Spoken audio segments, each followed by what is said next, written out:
অর্ণ কোনো কথা বলল না, কারণ জবাব না পেয়ে অপমান বোধ করলো। বেয়াদব জামাই, বউ না খেয়ে আছে, সেদিকে লোকটার কোনো খেয়াল নেই।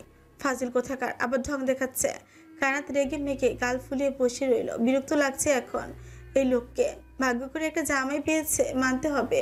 বউকে মানে না, যত্ন নেয় না, আর না বউকে নিয়ে কোনো মাথা ব্যথা। এখন কানাতের চিৎকার করে বলতে ইচ্ছে করছে, ও আল্লাহ, আমার উপরে উঠিয়ে নাও। এই বজ্জাত জামাইকে আর সহ্য হচ্ছে না আমার, শালা এক নম্বরের কিপটা। চিৎকার করে এই কথাটা বলতে পারতো, তাহলে মনটা একটু হালকা লাগতো। আহা, মনের দুঃখ মনেই রয়ে গেল, আর প্রকাশ করা হলো না। কানাত পিটপিট করে আবার অন্যদিকে তাকালো। গায়ে সাদা শার্ট কোনোই অবধি ভাঁজ করা, আর কালো প্যান্ট, হাতে বেটলিং ব্র্যান্ডের ঘড়ি। অর্ণ ড্রাইভিং করতে করতে বোতল থেকে কয়েক ঢোক পানি খেল। কানাতের চোখ ধাঁধিয়ে এলো এহেন রূপ দেখে। কি মারাত্মক লাগছে দেখতে। সে শুকনো ঢোক কেড়ে দৃষ্টি সরিয়ে নিল। সে ভাবছে অর্ণকে ছাড়বে, আর এদিকে এই লোকের উপরই বারে বারে নজর দিচ্ছে। কি মহা জ্বালারে বাবা। কানাত নিজের অনুভূতির প্রতি ভীষণ বিরক্ত এই মুহূর্তে। অর্ণ খানিকক্ষণ পর গাড়ি থামালো। গাড়ি থেকে নেমে কানাতের পাশে আসলো। ওর পাশের দরজা খুলে দিয়ে বলল, বের হন। কানাত বের হলো। দেখলো ইয়া বড় একটা রেস্টুরেন্ট সামনে দাঁড়িয়ে আছে তারা। কানাতের চোখ চিকচিক করে উঠলো। দুপুরও তেমন কিছু খাওয়া হয়নি, না হলে একটু হলেও পেটের জ্বালা সহ্য করা যেত। অর্ণের সাথে সে ভেতরে এলো। টেবিলে গিয়ে বসতে অন্য কিছু খাবার অর্ডার করলো। অর্ডার করে আবার সেই ফোনের মধ্যেই ডুবে রইল।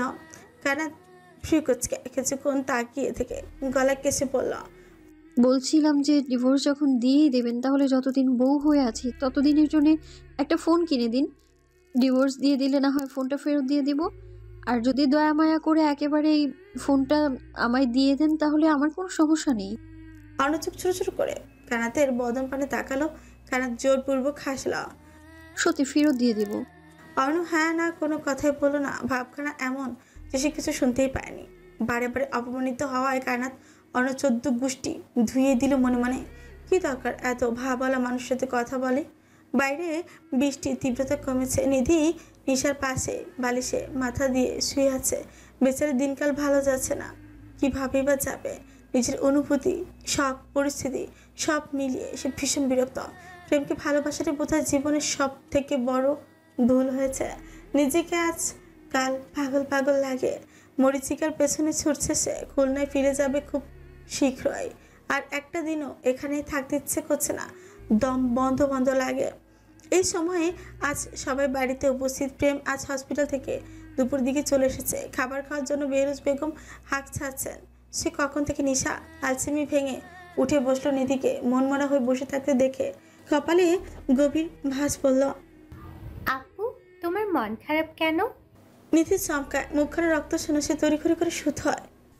কই কিছু হয়নি তো। আচ্ছা চলো, মা ডাকছে। নিশি নিধিকে নিয়ে নিচে নেমে এলো। নুসরাত ডাইনিং টেবিলে বসে ঘাড় ঘুরিয়ে টিভি দেখছে। বেরোজ বেগম একা একা বকবক করছেন এই নিয়ে। বাড়ির 4 ছেলে আর দুটো হয়েছে একদম বেয়াদবের আছাড়ি। একটা ছেলে মেয়ে যদি তার কথা শুনতেন। সবাই নিচে নামতে বেহরোজ বেগম প্রেমকে বললেন, অর্ণ আর কায়নাত কোথায়? ওরা এখনো বাড়ি আসেনি কেন? প্রেম মায়ের দিকে বাঁকা চোখে তাকালো, নিধির দিকে আর চোখে তাকিয়ে বলল, একটু তো লজ্জাশরম করো আম্মু। ছেলে আর ছেলের বউ বাইরে গেছে একটু আলাদা টাইম স্পেন্ড করতে, আর তুমি কিনা যেটা করছো। বেহরোজ বেগম হতবাক। ছেলের কথায় প্রেম কোন কথা থেকে কোথায় নিয়ে গেল। তিনি দাঁত চাপলেন। ঠাটিয়ে সব দাঁত ভেঙে ফেলবো বিয়াদব ছেলে। তোমার ভাই তো পীড়িত করার মানুষ নয়, তাহলে অযথা মেয়েটাকে নিয়ে বাইরে কি করছে? এমনিতেই সারা দিন মেয়েটাকে বোকাবুকি করে। এসব আর ভালো লাগে না আমার। তুমি রাখো তোমার বড় ছেলের কথা। আমাকে বিয়ে দিচ্ছ না কেন? বুড়ো হয়ে বিয়ে করে লাভ কি বলো? শেষ বয়সে গিয়ে বিয়ে করে বউয়ের মুখে বুড়ো লোক ডাক শুনতে পারবো না। আমাকে বিয়েটা করিয়ে দাও আম্মু। বেরোজ বেগম কপাল চাপড়ালেন। নিশা খিলখিল করে হেসে উঠল। সে প্রেমের কাছে হাত রেখে দুঃখী দুঃখী ভাব করে বলল, আমাকে ঘুষ দিলে বাবাকে বলে তোমার বিয়ের ব্যবস্থা করে দিব ভাইয়া। তুই অলরেডি ঘুষ খেয়ে খেয়ে ভাইয়ার পকেট খালি করে ফেলেছিস। মাপ কর বোন, তুই আমাকে নজর দিস না। যে টাকা কামাই ওই টাকা আমার নিজেরই লাগে। সব বুঝলে না ভাইয়া, পরে কিন্তু পস্তাবা, বলে দিলাম। এই হয়েছে তোদের কথা? চুপচাপ খেয়ে আমাকে উদ্ধার কর। বেরোজ বেগম রেগে ধমক দিয়ে বললেন। প্রেম হাত ধুয়ে বিড়বিড় করে বলল, সব দোষ আমার নামের। এই প্রেম নামটা কুফা। নাম প্রেম বলে কপালে প্রেম নাই। আমার দুঃখ কেউ বুঝলো না। খাওয়া দাওয়া শেষ হতে নিধি উপরে চলে যাচ্ছিল। প্রেম খুব নরম কণ্ঠে শীতলতা ঠেলে বলল। নিধি শোন। নিধির কদম থেমে গেল। বুকে কেমন চাপ লাগলো প্রেমের মুখে নিজের নামটা শুনে। সে পিছু করে প্রেমের চোখে চোখ রাখলো। কাজল রাঙা চোখে পিটপিট করে তাকিয়ে বলল, হুম। একটু আমার ঘরে আয় তো, এক কাপ কফি নিয়ে। প্রেম চলে গেল নিজের ঘরে। নিধি দীর্ঘশ্বাস ফেলে রান্নাঘরে গিয়ে দেখলো সেখানে কেউ নেই। সে নিজে কফি বানিয়ে প্রেমের ঘরের সামনে এলো। নিধির দরজা নক করার আগে প্রেম ভেতর থেকে বলল। চলে আয়। নিধি শুকনো ঢোক গিলে দরজায় ঠেলে ভিতরে ঢুকলো। প্রেম বিছানায় মাথা চেপে শুয়ে আছে। নিধি কপাল কুচকালো। ধীর পায়ে এগিয়ে গিয়ে বলল, আপনার কি মাথা ব্যথা করছে ডাক্তার বাবু? প্রচুর। একটু মাথা টিপে দিতে পারবি? নিধি কফি বেডসাইডে টেবিলের উপর কফির কাপ রেখে প্রেমের মাথার কাছে বসে বললাম, কফিটা আগে খেয়ে নিন। খাবো না। নিধি প্রেমের মাথায় হাত রাখলো। অস্থির অনুভূতি হচ্ছে, ভয়, সংকোচ সব মিলিয়ে মনে হচ্ছে কেউ গলা টিপে ধরেছে। প্রেম বন্ধ পাতার আড়লে চোখ জোড়া খুলে নিধির লাজুক বদনখানা দেখলো। প্রেমকে এমন করে তাকিয়ে তাকিয়ে দেখে নিধির শ্বাস আটকে এলো। সে হাত সরিয়ে নিল। হালকা গলায় কেসে বলল, এখন আমি যাই। যাবি? যা তাহলে। আমার তো আর ঘুম আসবে না মাথা ব্যথায়। ওষুধ খেয়ে ঘুমিয়ে পড়ুন। হ্যাঁ, তাই করতে হবে। সেবা যত্ন করার মতো তো আর কেউ নাই। নিধি বিছানা থেকে উঠে দাঁড়িয়ে পা রেখেছে দরজার দিকে। সেবা করার মানুষ তো আছেই ডাক্তার বাবু। আপনার প্রেমিকাকে বিয়ে করে ফেলুন, দেখবেন সেই আপনার যত্ন নেবে। তখন আর নিধিকে দরকার হবে না। নিধি বেরিয়ে গেছে ঘর থেকে। প্রেম ফট করে উঠে বসলো। মাথা ব্যথা তো করছিল না। নিধির সাথে একটু ঝগড়া করার জন্য উছিলা খুঁজছিল সে, কিন্তু মেয়েটা তো ইমোশনাল হয়ে গেল। প্রেম মাথা চুলকালো। ঠাস করে বিছানায় শুয়ে কিছুক্ষণ চুপ করে রইল। বউ ছাড়া ভালো লাগে না রে। কবে যে একটা বউ হবে, লাল টুকটুকে বউ। প্রেমের মুড ভালো না, তাই ভাবলো স্বার্থকে কল দিয়ে একটু ঝগড়া করবে। যেই ভাবে সেই কাজ। স্বার্থ নিজের রুমে গিয়ে পাত্রে বিছানায় শুয়েছে। এমন সময় প্রেমের কল পেয়ে রিসিভ করতে প্রেম বলল, হাই সেক্সি বয়, কেমন আছো প্রিয়? স্বার্থর কাশি উঠে গেল এহেন সম্বোধনে। সে অবিশ্বাসের স্বরে পড়ল, এই তুই কে রে? জান, আমি তোমার পেটের বাচ্চার বাপের বন্ধুর একমাত্র ডাক্তার সুইট ভাই। বেয়াদব, রাত দুপুরে কল করে আমাকে বিরক্ত করছিস কেন? আমার বউ দরকার জানো। বউ ছাড়া রাত পার হয় না। দয়া করিয়ে আমার বাপ মারে রাজি করাও গো। সিরিয়াসলি, তুই যদি আমার সামনে থাকতিস তাহলে তোর মেইন পয়েন্টের চুল একটা একটা করে ছিঁড়তাম। প্রেমের মুখটা চুপসে গেল। সে শুকনো ঢোক গিলে বলল, ছি, কিসব বাজে কথা। এমন নোংরা কথা বললে আমার শরম লাগে। আমার হাতের একটা থাপ্পড় খেলে তোর ভুঁড়ি চটকে যাবে রে প্রেম। তোর কি এখন মার খেতে ইচ্ছে করছে? স্বার্থ ভাই, ভুলে যেও না, আমার বোন কিন্তু এখনো আমার বাড়িতে থাকে। বেশি বেশি করলে ওকে ওই ফাইজের সাথে বিয়ে দিয়ে দেবো। তুই কি আমাকে ভয় দেখাচ্ছিস? মোটেও না। আমার বোন, আমার রুলস। তুমি কচু গাছের সাথে ফাঁস দিয়ে মারা খাও। টাটা। বলে খট করে কল কেটে দিল প্রেম। স্বার্থ দাঁত কিরমির করে ফোন ছুঁড়ে মারল শূন্য বিছানায়। কপাল করে একটা হবু শ্বশুরবাড়ি পেয়েছে বেচারা। চারটা ভাই ডেঞ্জারাস। একটা তুলে আছাড় মারতে পিছু পা হবে না। আর একটা ডাক্তারবাবু পেট কেটে ভুঁড়ি চটকে ফেলবে। আর রইল ছোট দুইটা একেবারে বিচ্ছ। দেখা গেল ওই দুটো চিপায় চাপায় গিয়ে বাকি অর্ধেক কাজ ছেড়ে ফেলবে। অর্ণব খোলা বারান্দায় বসে বসে স্মোক করছে। চোখে জ্বলন্ত সিগারেট ধরা। বাতাসে মাথার চুলগুলো হালকা দুলছে। মিষ্টি নরম বাতাস ছুঁয়ে দিচ্ছে কারোর বুকের বা পাশে লুকানো শখের পুরুষকে। অর্ণ উঠে দাঁড়ালো। ঘরে পানি নেই। রাতে তার পানি প্রয়োজন হয়। এদিকে নিশার ঘরে নিধি, নিশা ও কায়নাত বসে বসে এখনো গল্পে মজে আছে। নিশা কথায় কথায় বলল, আমার ভাই এত হ্যান্ডসাম আর তুমি পুরো খাটাস বলো কেন? হ্যাঁ, আমার ভাইয়ের মতো সুন্দর হ্যান্ডসাম ছেলে তুমি পাবে কোথাও? কথাখানা শুনে অর্ণের পা থেমে গেল। দরজা খোলা রেখে এরা মিটিং করছে তাকে নিয়ে। অর্ণ কপাল কুঁচকে দরজার সামনে দাঁড়িয়ে রইল। কায়নাতরা তাকে খেয়াল করেনি এখনো। কায়নাতের উত্তর শোনবার জন্যই মূলত তার পা থমকে গেছে। কায়নাত মুখ বাঁকালো নিশার কথায়। আমি কি দেখতে খারাপ? তুমি জানো আমার পেছনে কত ছেলে ঘুরে। নেহায় তোমার ভাইয়ের কপাল ভালো যে আমার মতো একটা ছোট্ট খাটো সুইট বউ পেয়েছে, বুঝলে? বুঝলাম, কিন্তু তোমার কপালও সোনা দিয়ে বাঁধা, বুঝলে? আমার ভাইয়ের মতো একজন মানুষ তোমার জীবনের সাথে জুড়েছে। সোনায় বাঁধা জীবন আমি চাইনি তো, একটু ভালোবাসা, যত্ন, সম্মান, মর্যাদা চেয়েছিলাম। তোমাদের কাছে লুকাবার মতো কিছু নেই। আমি মেয়ে মানুষ, হয়তো আমার বয়স কম, কিন্তু আমি জ্ঞানহীন নই। আমার যেহেতু বিয়ে হয়েছে, সেই ক্ষেত্রে আমার সংসার নিয়ে হাজারো স্বপ্ন থাকতেই পারে। আমি কি ভালো একজন যত্নবান স্বামী ডিজার্ভ করি না? আমার কি ইচ্ছে হয় না আমার স্বামী আমায় ভালোবাসবে, যত্ন করবে, সম্মান করবে, আর সব সিদ্ধান্তকে সম্মান করবে?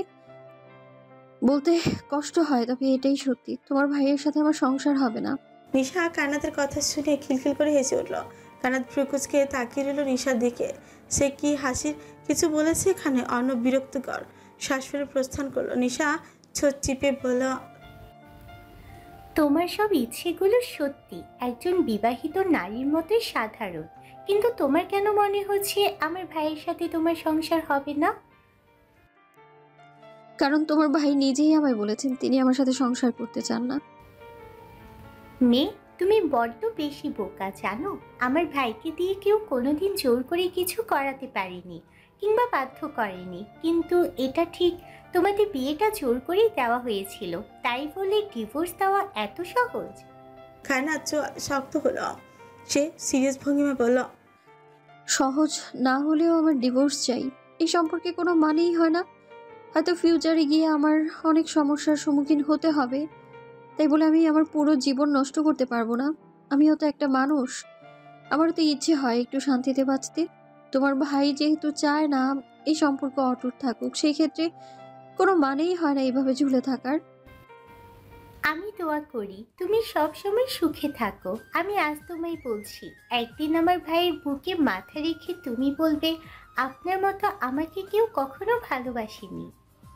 আধারে 3 প্রহর পেরিয়ে গেছে। অর্ণ ও মাসফিক চৌধুরীর আজ থাইল্যান্ডের ফ্লাইট, বিকেল ফ্লাইট থাকায় এখনও তারা বাড়িতে অবস্থান করছে।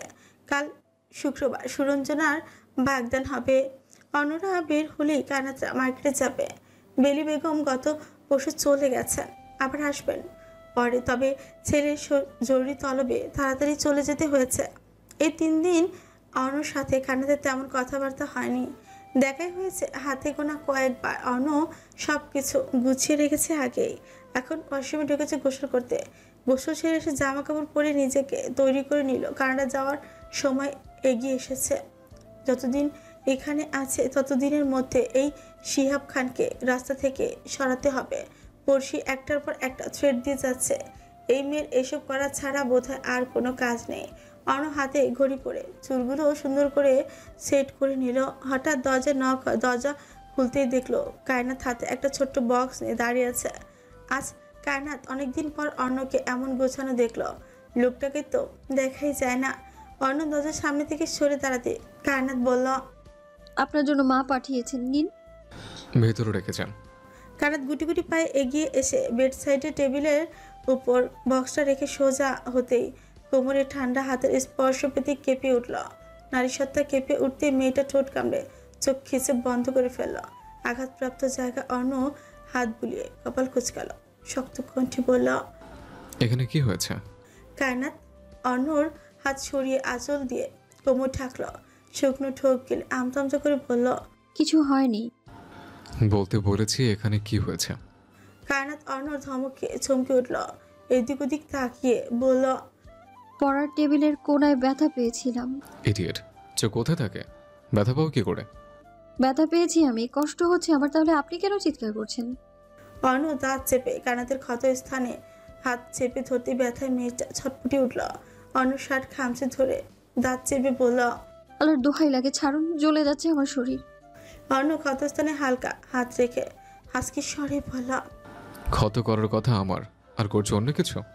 আমার অধিকার নষ্ট করছেন আপনি। কায়নাতের অবয়ব ঝাঁকিয়ে উঠল। অর্ণ শার্ট ছেড়ে দিয়ে ছিটকে দূরে গিয়ে ক্ষত স্থানে হাত রেখে ঘাড় ঘুরিয়ে হালকা আঁচল উঠিয়ে ছলছল নয়নে তাকালো সেই দিকে। কোমরটা জ্বলে যাচ্ছে, লাল হয়ে গেছে জায়গাটুকু। কায়নাত ক্ষত জায়গায় হাত রেখে টলমল চোখে অর্ণর শান্ত দৃষ্টিতে তাকিয়ে বলল, আপনি আসলেই একটা খারাপ লোক। I know. অর্ণের মধ্যে কোনো অনুশোচনা বোধ নেই। সে নিজের প্রয়োজনীয় সব কিছু গুছিয়ে লাগেজ নিয়ে ঘর থেকে বেরিয়ে গেল। যাওয়ার আগে একবারের জন্য কানাতের দিকে ফিরে তাকালো না। কানাত শক্ত পাথরের মতো অর্ণর প্রস্থান দেখল। ধীর পায়ে অর্ণর বারান্দায় গিয়ে দাঁড়াতেই দেখতে পেল অর্ণ এবং মাশফিক চৌধুরী গাড়িতে উঠে বসেছেন। গাড়ির ভেতর থেকে বাইরের মিররে অর্ণ কানাতের অশ্রু মিশ্রিত মুখমণ্ডল দেখে দৃষ্টি সরিয়ে নিল। লম্বা শ্বাস টেনে মেহরাবকে একটা মেসেজ দিয়ে বেরিয়ে পড়লো বাড়ি থেকে। সেদিন কোনো রকম কেটে গিয়েছিল দিনটা। কানাতের কোমরে ব্যথা বেড়েছিল, তাই নিশা প্রেমকে বলে ওষুধ দিয়েছে। আজ শুক্রবার, সোহানা বেগমদের বাসায় আজ যেতে হবে। সোহানা বেগম ভীষণ দুঃখ প্রকাশ করেছেন মাশফিক চৌধুরী এবং অর্ণর অনুপস্থিতির জন্য। মেয়ের জামাইকে এখনও তিনি বাসায় নিতে পারেননি। সবাই আজ সুরঞ্জনাদের বাসায় এসেছে। কিছু নিকট আত্মীয় এসেছেন এবং খুলনা থেকে কানাতের বড় চাচা চাচি এবং তুহিন এসেছেন। বেরুজ বেগম সবার সাথে টুকটাক কথা বলেছেন। কানাতের বড় চাচি আজ চোখে বেরুজ বেগমকে দেখে কানাতকে বললেন, তোর শ্বশুরবাড়ির মানুষের অনেক টাকা, তাই না? সবার চাচির এমন একটা প্রশ্ন শুনে হকচকিয়ে গেল কায়নাত। কপালে ভাঁজ পেলে বলল, মানে? বলতে বলতে কায়নাত শাশুড়ির দিকে তাকালো। বেরুজ বেগমের গায়ে দামি জামদানি শাড়ি, হাতে গলায় কানে সব জায়গায় ডায়মন্ড দিয়ে মোড়ানো।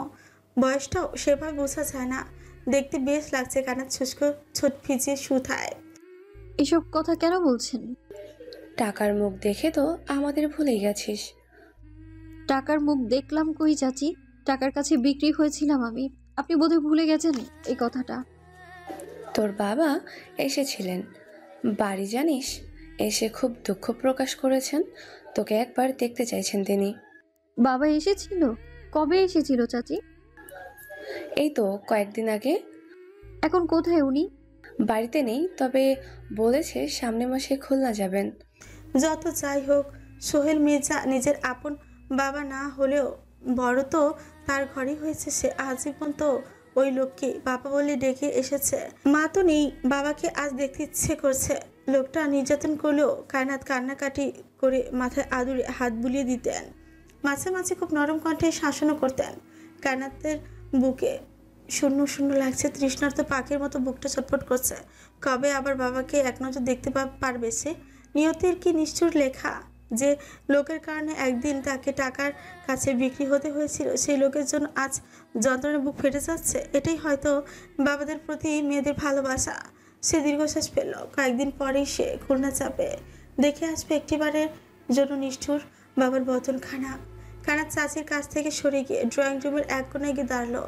বাড়ি ভর্তি মানুষ, যার দরুন কোথাও গিয়ে শান্তি নেই। তুহিন এতক্ষণ কানাতকে খেয়াল করেছিল, মায়ের সাথে কথা বলায় আর এগিয়ে আসেনি।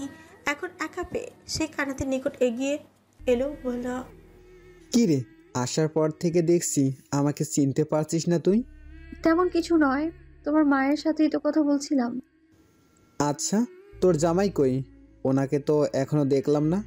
কানাতের বিরক্ত লাগছে তুহিনের সাথে কথা বলতে, তবুও ভদ্রতার খাতিরে বলল, উনি আর আমার শ্বশুর দেশের বাইরে গেছে। খুলনা যাবি কবে? যাব খুব শীঘ্রই। রাতে পাকদান শেষ হলো। খাওয়া দাওয়া শেষ হতেই বেরুজ বেগম সবাইকে নিয়ে বাড়ি ফিরে এসেছেন। রাত 12টায় বাড়ি ফেরা হয়েছে তাদের। ক্লান্ত শরীর টেনে টুনে সবাই সবার ঘরে গিয়ে ঘুমিয়ে পড়েছে। সকালবেলা ঘুম থেকে উঠে নিশার গায়ে জ্বর দেখে কানাত মাথায় পট্টি দিয়েছিল। প্রেম জ্বরের ওষুধ দিয়েছে, বলেছে আজ রেস্ট নিতে। কানাত সকালবেলা নাস্তা করে আজ একাই কলেজে এলো। জুনাইরা ও দৃপ্ত পাশাপাশি বসে আড্ডা দিচ্ছিল। বোরকা পরিহিত কায়নাতকে দেখে দৃপ্ত হাত উঠিয়ে বলল, এই কায়নাত, এদিকে এসো। কায়নাত ওদের কাছে এগিয়ে গিয়ে ব্যাগ রাখলো, বলল, তুমি মেয়েদের সিটে বসছো কেন? নিশা বেবিকে তো পড়াতে আমার দিনরাত পরিশ্রম করতে হয়, তাই ভাবলাম ফ্রি টাইমটুকু দিয়ে জুনাইরকে পড়ালে মন্দ হয় না। কায়নাত খিলখিল করে হেসে উঠল। জুনাইরা গাল ফুলিয়ে দৃপ্তর পিছে কিল বসিয়ে চোখ গরম করলো। দৃপ্ত দৌড়ে নিজের সিটে গিয়ে বসে উচ্চ স্বরে বলল, love you Junu sweetheart. Junaira মুখমণ্ডলে রক্ত জমাট বাঁধল। লজ্জায় মুখে রক্তিম আভা ফুটে উঠতে কায়নাত জুনাইরার মাথায় মেরে বলল, এই তুমি আবার প্রেমে পড়ে গেলে নাকি? এসব কি বলছো তুমি? ওকে লজ্জা পাওয়ার কি আছে? আমি সবই বুঝি, বুঝলে? হ্যাঁ হয়েছে, সরো দেখি, স্যার আসবেন এখন। বিকেল দিকে নিধি একাই বের হয়েছিল বাড়ি থেকে। সবসময় একই বাড়ির মধ্যে বন্দি থাকে তার ভালো লাগে না, তাই আশেপাশে একটু হাঁটাহাঁটি করার উদ্দেশ্যেই বের হওয়া। কানাতে ফেরার সময় হয়ে গেছে, আশেপাশে এত মানুষের ভিড়। বাড়িধারা থেকে চৌধুরী বাড়ি বেশি দূরে নয়। নিধি প্রায় অনেকটাই সময় একা একা হেঁটে বাড়িধারার কাছে চলে এসেছে। এই রোড দিয়ে প্রেমের হসপিটাল যেতে হয়। শেরের বাসা যেহেতু এই দিকেই, তাই প্রায় প্রত্যেক দিনই বের হওয়া হয়। আজ কোথাও যাওয়ার প্ল্যান না থাকায় স্বার্থের বাসায় যাওয়ার জন্যই বের হয়েছিল সে। বাইক নিয়ে আসার সময় রোডের অপর পাশে চেনা পরিচিত মুখশ্রী দেখতে সে বাইক সাইড করে ভালো করে কিছুক্ষণ তাকিয়ে থাকার পর দেখে নিধি একা একা হেঁটে যাচ্ছে কোথাও। সে ভাবলো মেয়েটা হয়তো রাস্তা ভুলে এদিকে চলে এসেছে। সে বাইক রেখে রোড বার হয়ে নিধির নিকট এগিয়ে গেল। হঠাৎ রাস্তার সামনে শেরকে দেখে নিধি হকচকিয়ে গেল। ভয়ে দুপা পিছিয়ে যেতে শের হালকা হেসে বলল, আরে রিল্যাক্স, ভয় পাচ্ছ কেন? নিধি শুকনো ঢোক গেল। ভয় লাগছে না, তবে আকস্মিক শের আগমনে ভরকে গেছে সে। ভয় পাচ্ছি না, তবে হঠাৎ আপনাকে দেখে একটু ভয় পেয়েছি। আচ্ছা, তুমি এদিকে একা একা কোথায় যাচ্ছ? বাড়ির রাস্তা হারিয়ে ফেলেছো? নিধির খেয়ালই ছিল না বাড়ির রাস্তার কথা। সে পিছু ফিরে মেইন রোড দেখে আতঙ্কিত হয়ে শুধু হয়, হায় আল্লাহ, আমি কোথায় চলে এসেছি? একা একা এত পথ কি করে এলাম? আমি যদি না থাকতাম তাহলে এখন তোমার কি হতো বলো তো? আমি সত্যি বলতে পারিনি এতটা রাস্তা পাড়ি দিয়েছি।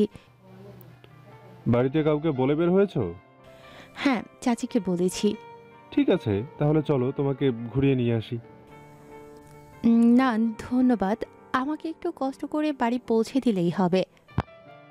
ঠিক আছে, রোডের ওই পাশে আমার বাইক রেখে এসেছি, চলো যাই।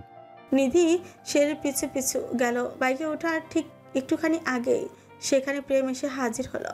নিধির হাত টেনে ধরে আজকে স্বরে বলল, কোথায় যাচ্ছিস? প্রেমের কণ্ঠস্বর শুনতেই শের ও নিধি একসাথে পিছু ফিরে তাকালো। প্রেম হাতে ফোন আর অ্যাপস নিয়ে দাঁড়িয়ে আছে সামনে।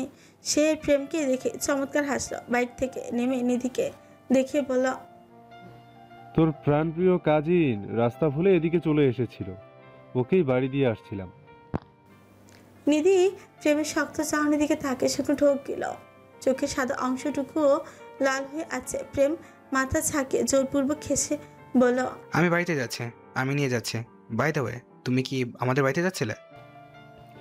আরে না, আমি স্বার্থর বাড়ি যাচ্ছিলাম, রাস্তায় ওকে দেখে বাইক থামিয়েছি। ও ঠিক আছে, তাহলে তুমি যাও, আমিও ভীষণ ক্লান্ত। ঠিক আছে, সাবধানে যাস। থেমে আর চোখে নিধিকে দেখে বলল, এইভাবে একা একা বাইরে বের হবে না, বুঝলে? সাবধানে থেকো। সে বাইক টান দিতে প্রেম খপ করে নিধি ডান হাতের কবজি আঁকড়ে ধরল। নিধি চমকে প্রেমের দিকে তাকাতে প্রেম টানতে টানতে নিধিকে গাড়ির সামনে এনে গাড়ির দরজায় খুলে দিয়ে ধাক্কা দিয়ে ছুঁড়ে মারলো ওকে। হঠাৎ করে এসব ঘটে যায়, মেয়েটা কিছুই ঠাড় করতে পারলো না। প্রেম ছুঁড়ে মারার কপালের এক কোণায় হালকা ব্যথাও পেয়েছে সে। ভীতু নজরে প্রেমের দিকে তাকাতে প্রেম শব্দ করে গাড়ির দরজা লাগিয়ে দিল। কেঁপে উঠল সে, ভয়ে বুকের ভেতর দুরু দুরু করছে। হলো কি, এত রেগে গেল কেন? প্রেম আশপাশটা ঘুরে ড্রাইভিং সিটে বসে নিধি ভীতু কণ্ঠে বলল, আমাকে এভাবে আঘাত করলেন কেন? প্রেম গাড়ির স্টিয়ারিংয়ে জোরে বাড়ি মারল। নিধির চমকে ভয়ে ডুকরে উঠল। নিধির কান্নার শব্দ পেতে প্রেম চোয়াল চেপে ধরে ধমকে উঠল, ডোন্ট শাউট। আধারে ঢাকা নির্জন রাস্তায় দুই নরনারী ব্যতীত আশপাশটা কেউ নেই। রাস্তায় ঠিক কোন দিকে যাচ্ছে বলা মুশকিল। ভীতু নিধি চারপাশে একবার চোখ বুলিয়ে প্রেমের শক্ত চোয়াল পানে তাকে মিনমিন করে কণ্ঠে বলে, আপনি কোথায় নিয়ে যাচ্ছেন আমাকে? এই রাস্তায় একটা মানুষও নেই, আমার ভয় করছে। প্রেম গাড়ি থামালো কি মনে করে যেন আবারও গাড়ি ইউটার্ন নিঃসুধায়। একা একা বাইরে বের হয়েছিল কেন? প্রেমের খড়খড় কণ্ঠস্বর নিধি ঢোকিল বলল, বাড়িতে একা একা ভালো লাগছিল না, তাই ভেবেছিলাম। শেহের ভাইয়ের সাথে একটু ঘুরবি তাই তো? না না, ওনার সাথে তো আমার রাস্তায় দেখা হয়েছিল। তাহলে ওনার সাথে বাইকে উঠতে যাচ্ছিলে কেন? রাস্তা তো ভুলে গিয়েছিলাম, উনি বললো আমাকে বাড়ি দিয়ে আসবে। সত্যি করে বল। বললাম না, রাস্তা ভুলে গিয়েছিলাম বলে উনি বাড়ি দিয়ে আসতে চেয়েছিলেন। প্রেম গাড়ি থামালো। নিধি ভরকে গেল। হঠাৎ গাড়ি থামায় প্রেমের দিক তাকাতে প্রেম নিধির চোয়াল চেপে ধরল। দাঁত কটমট করে বলল, মেয়ে মানুষকে বিশ্বাস করা আর জেনে বুঝে গলায় বিষ ঢালা সমান কথা। তোর মতো মেয়েদের বিশ্বাস করাই চরম ভুল। প্রেমের এই 2 লাইন কথাটা একদম বুকের ভেতর গিয়ে বিঁধল। শরীর আঘাতের থেকে না বেশি জখম হলো এই ছোট্ট হৃদয়ে, যেখানে সামনের এই পুরুষকে খুব যত্ন করে আগলে রেখেছিল সে। আজ সেই পুরুষের মুখে এমন একটা কথা শুনে সব শুনে শুনে লাগছে। প্রেমকে আদৌ জানে সে নিধিকে কি বললো, কতটা আঘাত দিল তাকে। প্রেম নিধির চোয়াল ছেড়ে দিল। নিধি আজ কিছুটি বলল না প্রেমকে। যে ভালোবাসা মুখে বলে বিশ্বাস করাতে হয় সে ভালোবাসা দরকার নেই। যে পুরুষকে পাগলের মতো ভালোবেসে শুধু অবহেলা আর কলঙ্ক গায়ে লাগে সেই ভালোবাসা আর দরকার নেই। একতরফা ভালোবাসাটাই না হয় পবিত্র হয়ে থাকুক। যে বুঝে না তাকে বুঝিয়েও লাভ নেই। যাকে ভালোবাসি বলে বিশ্বাস করানো যায় না তাকে গোটা একটা উপন্যাস লিখেও অনুভূতি বোঝানো। নীতির পবিত্র ভালোবাসা চুকু না হয় একান্ত নিজের হয়ে থাকুক। মাঝে কেটেছে সপ্তাহখানেক। আজ অর্ণ এবং মুশফিক চৌধুরী বাংলাদেশে ফিরে আসার কথা। বাড়িতে আজ ছেলে মেয়েগুলো হই হুল্লো লাগিয়ে দিয়েছে, বিশেষ করে নিশা আর আইমান। যাওয়ার আগে অর্ণর কাছে হাজারটা আবদার জুড়ে দিয়েছিল তারা। আমার এটা চাই ওটা চাই বলে অর্ণকে পাগল বানিয়ে ফেলেছিল। বেরুজ বেগম কাজের ফাঁকে ফাঁকে ছেলে মেয়েদের আনন্দ উল্লাস উপভোগ করছেন। নুসরাতের সাথে কায়নাত ডাইনিং টেবিলে বসে বসে ফল কাটছে। নিধি এই সময় ঘুমাচ্ছে নিশার ঘরে। সে 2 দিন পর খুলনা ফিরে যাবে। সাথে অবশ্য কায়নাতেরও যাওয়ার কথা। শুধু মুশফিক চৌধুরী বাড়ি ফেরার অপেক্ষা আছে। সে দাদা বলেছেন শ্বশুর ও অর্ণের সাথে দেখা করে আসতে। সে খুলনা গিয়ে কিছুদিন থাকবে সেখানে। নিশা যেতে পারবে না কারণ কয়েকদিন পরে তার এক্সাম, আরও প্রেমও তাকে যেতে দিবে না। এবার বোধহয় একাই সেখানে থাকতে হবে।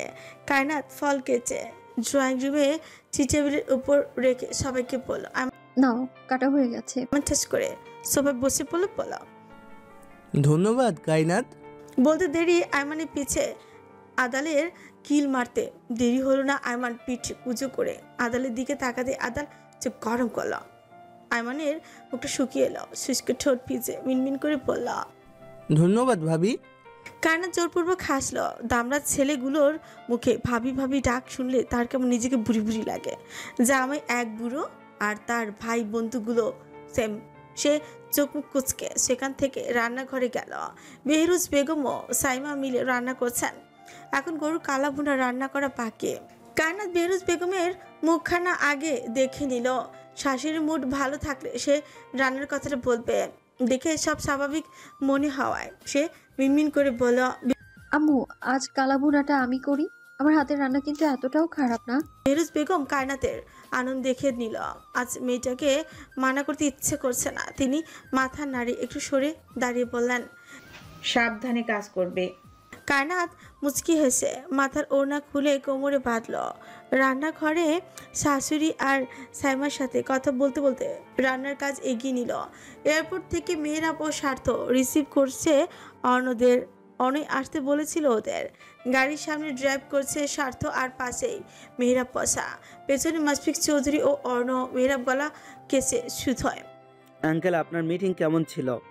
মুশফিক চৌধুরী কোনো চিন্তায় যেন মগ্নই ছিলেন। মেহরাব ডাকে হুঁশ আসতে তিনি উদাস কণ্ঠে বললেন, 43 কোটি টাকা এদিক ওদিক হয়েছে, কিভাবে হলো কি করলো কিছুই বুঝতে পারছি না। 300 কোটির মধ্যে 43 কোটি মিসিং। 43 কোটি? আপনার পার্টনার কে আঙ্কেল? শিয়াব খান। মেহরাব মাথা ঘুরিয়ে পেছনে তাকালো, আশ্চর্য হয়ে বলল, আর ইউ কিডিং আঙ্কেল? আপনি পড়শির বাবার সাথে 300 কোটি টাকার ডিল করেছেন। আপনি জানেন উনি কত ডেঞ্জারাস? শিয়াব এসব করেনি মেহরাব, এর পেছনে অন্য কেউ আছে। অর্ণ গাড়ির বাইরে দৃষ্টি রাখলো। সে জানে এই টাকা কে এবং কেন সরিয়েছে, তবুও কিচ্ছু করছে না সে। সময় হলে একটার কলিজা ছিঁড়ে ফেলবে সে। কলিজা ছেঁড়ার অভিজ্ঞতা তার বেশ পুরনো। দরকার হলে আবারও ছিঁড়বে। ছিঁড়ে গরম রক্ত ঝাঁঝা করবে। মানুষ অতীত পেছনে রেখে এগিয়ে যেতে চায়, আর সে না হয় আবার অতীতে ফিরে যাবে।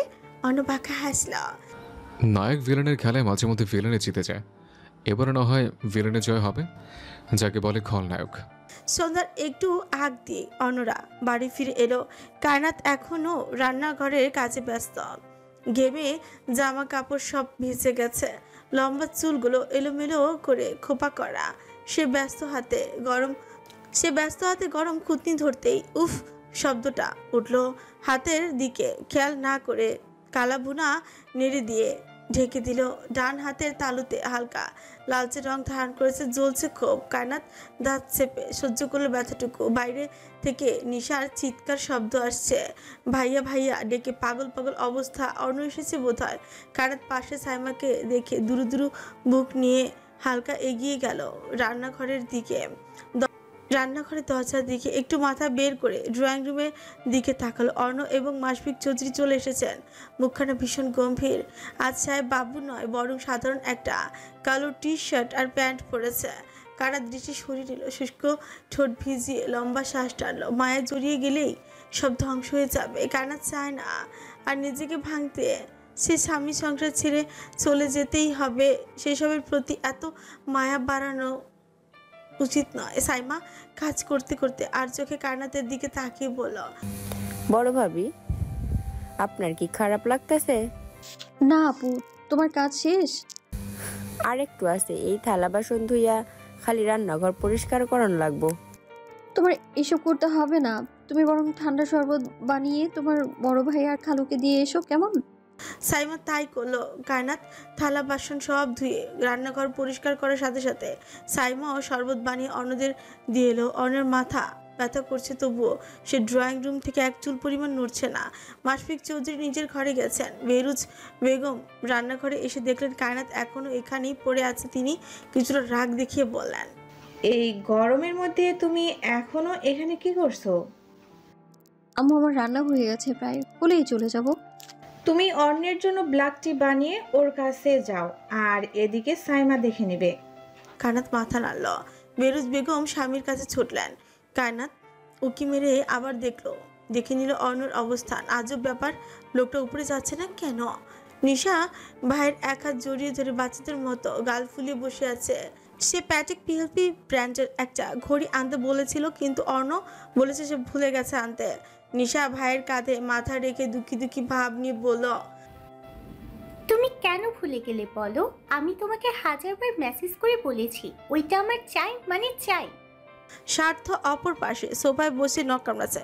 হতচ্ছাড়ি মেয়ে কোথাকার, ভাইয়ের গলায় ঝুলে বসে আছে, অথচ সে একটু জড়িয়ে ধরতে চাইলেই চরিত্রহীন লোক বানিয়ে দেয়। এখন কি নিশাকে চরিত্রহীন নারী বানিয়ে দেওয়া উচিত? সে চোখ ছোট ছোট করে তাকিয়ে রইল। নিশা ফের ভাইয়ের হাত ঝাঁকে বলল, তোমার বউ যদি আনতে বলতো তাহলে কি তুমি ভুলে যেতে পারতে ভাইয়া? অর্ণ এই পচায় নিশার দিকে ঘাড় নেচে করে তাকালো। ডান হাতের একটা আঙুল নিশার মাথা কাঁধের উপর থেকে সরিয়ে দিয়ে কপাল কুচকে বলল, সবকিছুর মধ্যে তুই আমার বউকে কেন টানিস? তোর জামাই নিয়ে একবারও টানাটানি করেছি আমি? সাথে শুক্র ঢোক গিলে প্যান্ট উপর চেনের উপর হাত রাখলো। মেয়েরা নিঃশব্দে এসে ফেলল। স্বার্থর কাণ্ড দেখে একবার কানাডায় শের অর্ণকে বলেছিল, স্বার্থ তোর ভবিষ্যৎ দিন টানাটানি করতে চাইছে রে অর্ণ। আচ্ছা, এই কথা শুনে অর্ণ নিজেই স্বার্থর কাজ করে দিয়েছিল। তারপর থেকে বেচারা এই একটা জিনিস ভীষণ ভয় পায়, অন্তত অর্ণর সামনে এই নিয়ে কোনো ফাজলামো করে না সে। নিশা গাল ফুলিয়ে কিচ্ছু বলার আগেই স্বার্থ বলল, বেবি প্লিজ আর মান ইজ্জত নষ্ট করিস না আমার। আমি তোকে কিনে দিব ওই ঘড়ি। নিশা দাঁত কটমট করে তাকালো। ভাইয়ের সামনে কি বলছে এইসব? অর্ণ মাথা ছাকালো। সোফা ছেড়ে উঠে দাঁড়িয়ে তার বড় লাগেজটা খুলে একটা বড় বক্স বের করে নিশার সামনে রাখলো। নিশার মাথায় টুক্কা মেরে বলে নে, এবার এটা নিয়ে ঘরে দৌড় দে। আদালকে বলল, লাগেজে তোদের সবার জন্য গিফট আছে, নাম লেখা আছে, দেখে নিয়ে নে। বলে আবার স্বার্থ ও মেহরাবের দিকে তাকিয়ে বলল, তোরা থাক, আমি ফ্রেশ হয়ে আসছি। মেহরাব মাথা নাড়লো। অর্ণ তার পার্সোনাল ছোট্ট লাগেজ নিয়ে ডাইনিং টেবিলের সামনে আসলো। কানাত এতক্ষণ উকি ঝুঁকি মেরে ওদেরকে দেখছিল। অর্ণকে উঠে যেতে দেখে সে ভেতরে লুকিয়েছে। অর্ণ হাত ঘড়িতে সময় দেখে গলা ছেড়ে বলল, মিসেস অর্ণ, ব্ল্যাক টি নিয়ে আমার ঘরে আসবেন 5 মিনিটের মধ্যে। কায়নাত অর্ণের বাক্য শুনতে চোখ মুখ খিচে বন্ধ করে নিল। কমার তো কপাল ওনার কোনা দিয়ে মুছে কাপটা হাতে নিয়ে সাইমাকে বলল, আপু তুমি গিয়ে ওনার ঘরে দিয়ে এসো। বড় ভাইয়ের ঘরে আমি তো যাই নাই বড় ভাবি। কেন যাও না? ওনার ঘরে কেউ যায় না আপনি ছাড়া। আপনার বিয়ার পর থেকে সবাই ওই ঘরে যায়। এর আগে ওই ঘরে আমি যাইতে দেখি খালি খালা আম্মারে ছাড়া। কায়নাত বিরক্ত হলো প্রচুর। কোথা থেকে এসেছে এই মহারাজা? তার ঘরে প্রবেশ করা যাবে না, এ আবার কেমন কথা? সে ওনা মাথায় জড়িয়ে ঘামন্ত শরীর নিয়েই বেরিয়ে এলো রান্নাঘর থেকে। বাইরে সবাই গল্প আড্ডা আর গিফট নিয়ে ব্যস্ত। কায়নাতের নিশাকে বিরক্ত করতে ইচ্ছে হলো না, তাই নিজে সিঁড়ি বেয়ে উপরে উঠে এলো। অর্ণর ঘরের দরজা খোলা। কায়নাত গুটিসুটি পায় ঘরের ভেতরে প্রবেশ করে ওয়াশরুমের দিকে তাকালো। দরজা তো খোলা, তাহলে অর্ণ কোথায়? সে কাপটা বেডসাইডের টেবিলে রেখেই পিছু করতে অর্ণর শক্ত সুঠাম দেহের সাথে ধাক্কা খেলো। মাথা উঁচু করে কপালে ভাঁজ ফেলে তাকালো কায়নাত। অর্ণর গভীর আনন্দ দেখে পিছিয়ে গেল এক পা। বলল, খাম্বার মতো যখন তখন কাছে চলে আসেন কেন? অন্য ছোচ কামছে কায়নাতের পুরো সর্বাঙ্গে চোখ বুলালো। এহেন চাহনি দেখে কায়নাত গুটিয়ে নিল খানিক। শুকনো ঠোক গিলতে না গিলতে অর্ণ সুত হয়। 9 দিন এত শুকিয়ে গেলেন কি করে? আপনি কি খাওয়া দাওয়া করেন না? আগে আপনি আপনার দৃষ্টি ঠিক করুন। আর হ্যাঁ, ডিভোর্স যেহেতু হবেই তাই আমার থেকে দূরে থাকবেন। খারাপ নজরে আমার দিকে তাকালে আপনার খবর আছে। অন্য ঠোঁটের কোনা বাঁকা হাসিটুকু আরো দৃঢ় হলো। সে কায়নাতের এলোমেলো চুলগুলো ঠিক করে খুবই শীতল কণ্ঠে সুত হয়। আমার থেকে আপনার বেশি তারা ডিভোর্স নেওয়ার জন্য। সবাই তো সোজা মনে করেছেন। আপনার জ্ঞান বুদ্ধি এখনো হাঁটুতেই পড়ে আছে মিসেস অর্ণা চৌধুরী। অর্ণের হাত ঝাড়া মেরে সরিয়ে দিল। মিসেস অর্ণ চৌধুরী ডাক্তার শুনতে শুনতে পাগল হয়ে যাচ্ছে সে। কলেজ, বাড়ি, বাইরে যেখানে যাচ্ছে সেখানেই অর্ণ অর্ণ আর অর্ণ। কায়নাত অর্ণর বুকের মধ্যে ধাক্কা দিয়ে বলল, আপনার সমস্যা কি বলবেন? আমাকে না আপনি নিজেই ডিভোর্স দিতে চেয়েছিলেন। আর যখন আমি ডিভোর্স দিতে রাজি হয়েছি তাহলে আপনার সারনেম আমার নামে কেন লাগছেন? যেখানেই যাচ্ছি সেখানেই মিসেস অর্ণ চৌধুরী। নিজেকে কি পাগল পাগল লাগছে আমার জানেন? অর্ণ রুষ্ট হাসল, পকেটে 2 হাত ঠুকিয়ে কায়নাতের আনন পানে তাকে বললাম, Because you are Orno's white rose. কায়নাত শক্ত করলো। অর্ণর কোনো কথাই যেন এখন সহ্য হচ্ছে না। কি চায় এই লোকটা? বউ মানি না, বউ মানি না, এখন সেই বউকে নিয়েই তামাশা। কায়নাত অর্ণের বুক ঠেলে ঘটঘট করে রুম থেকে বেরিয়ে গেল। এসব আর নেওয়া ছাড়ছে না। খুলনা গিয়ে আর আসবি না সে, যা হওয়ার হবে। বউ যখন মানি না তখন এই বাড়িতে থেকে লাভ কি? নিজের স্বার্থ। নিশার পাশে বসেছে, সামনে আদাল ও মেহরাব, আয়মান উপস্থিত। স্বার্থ ও নিশার কাঁধে হাতে হাত রাখতে নিশা গটমট করে তাকালো। স্বার্থ হাত গুটিয়ে নিল সাথে সাথে। অসহায় মুখ বানিয়ে ফিসফিস করে বলল, বেবি একটু তো কাছে আসতে দিবি? এই তোমরা এখন বাড়িতে আছো বুঝলে? এসব প্রেম প্রীতি আমাদের সামনে করবে না বলে দিলাম। আদা নাকমুখ কুচকে বলল। নিশা ঘন ঘন মাথা নাড়িয়ে বলল, ভাইয়া ওনাকে বাড়ি থেকে বের করো প্লিজ। আমাকে ডিস্টার্ব করতে এসেছে এই লোক। এই তোর সাথে 2 দিন দেখা হয়নি বলেই না কালকে রাতে তুই কল দিয়ে কান্না করলি। গিরগিটির মতো রং বদলাচ্ছিস কেন? তোকে বিয়ে করলে তো জীবন রংধনু হয়ে যাবে রে। এখান থেকে তোমার বাড়ি খুব বেশি দূরে, তবুও কেন 2 দিন দেখা করনি? মেহরাব খুকুক করে কেসে উঠল। স্বার্থ কটমট করে মেহরাবের দিকে তাকাতে মেহরাব নিশার দিকে তাকিয়ে বলল, তোকে এখনো বলিনি কেন ও 2 দিন দেখা করিনি?